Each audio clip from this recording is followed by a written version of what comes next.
A combination of naivete and deception, of charm and vulgarity, of blue sulks and rosy mirth, Lolita, when she chose, could be a most exasperating brat.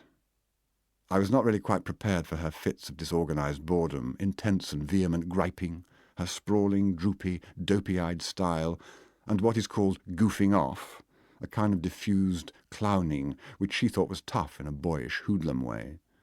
Mentally, I found her to be a disgustingly conventional little girl. Sweet-hot jazz, square dancing, gooey fudge sundaes, musicals, movie magazines, and so forth, these were the obvious items in her list of beloved things. The Lord knows how many nickels I fed to the gorgeous music boxes that came with every meal we had. I still hear the nasal voices of those invisibles serenading her, people with names like Sammy and Joe, Eddie and Tony, and Peggy and Guy, and Patty and Rex, and sentimental song hits, all of them as similar to my ear as her various candies were to my palate. She believed with a kind of celestial trust any advertisement or advice that appeared in Movie Love or Screenland. Starasil starves pimples, or you better watch out if you're wearing your shirt tails outside your jeans, girls, because Jill says you shouldn't. If a roadside sign said, "Visit our gift shop," we had to visit it, had to buy its Indian curios, dolls, copper jewellery, cactus candy. The words novelties and souvenirs simply entranced her by their trochaic lilt. If some cafe sign proclaimed ice-cold drinks, she was automatically stirred, although all drinks everywhere were ice-cold. She it was to whom ads were dedicated, the ideal consumer, the subject and object of every foul poster, and she attempted, unsuccessfully, to patronize only those restaurants where the holy spirit of Hunkin Dines had descended upon the cute paper napkins and cottage cheese-crested salads. In those days, neither she nor I had thought up yet the system of monetary bribes which was to work such havoc with my nerves and her morals somewhat later. I relied on 3 other methods to keep my pubescent concubine in submission and passable temper. A few years before, she had spent a rainy summer under Miss Phelan's bleary eye in a dilapidated Appalachian farmhouse that had belonged to some gnarled Hayes or other in the dead past. It still stood among its rank acres of goldenrod on the edge of a flowerless forest, at the end of a permanently muddy road, 20 miles from the nearest hamlet. Lowe recalled that scarecrow of a house, the solitude, the soggy old pastures, the wind, the bloated wilderness, with an energy of disgust that distorted her mouth and fattened her half-revealed tongue. And it was there that I warned her she would dwell with me in exile for months and years, if need be, studying under me French and Latin, unless her present attitude changed. Charlotte, I began to understand you.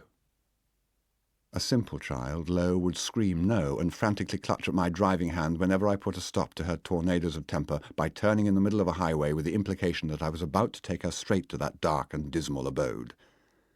The farther, however, we travelled away from it west, the less tangible that menace became, and I had to adopt other methods of persuasion.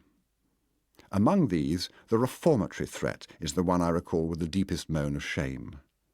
From the very beginning of our concourse, I was clever enough to realize that I must secure her complete cooperation in keeping our relations secret, that it should become a second nature to her, no matter what grudge she might bear me, no matter what other pleasures she might seek.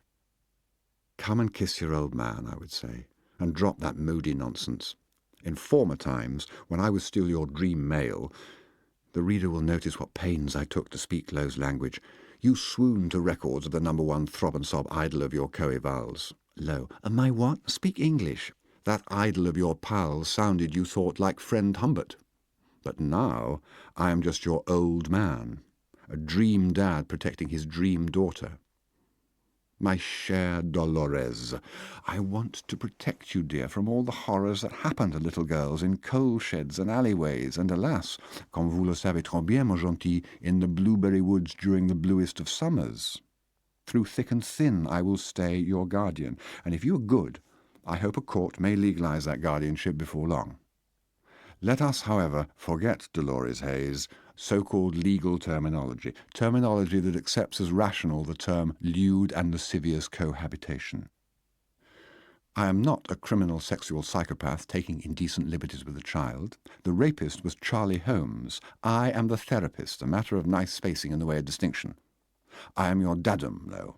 Look, I've a learned book here about young girls. Now look, darling, what it says. I quote, "The normal girl," normal, mark you, "the normal girl is usually extremely anxious to please her father. She feels in him the forerunner of the desired elusive male." Elusive is good by Bellonius. "The wise mother," and your poor mother would have been wise had she lived, "will encourage a companionship between father and daughter, realizing, excuse the corny style, that the girl forms her ideals of romance and of men from her association with her father." Now, what association does this cheery book mean and recommend? I quote again. "Among Sicilians, sexual relations between a father and his daughter are accepted as a matter of course, and the girl who participates in such a relationship is not looked upon with disapproval by the society of which she is a part.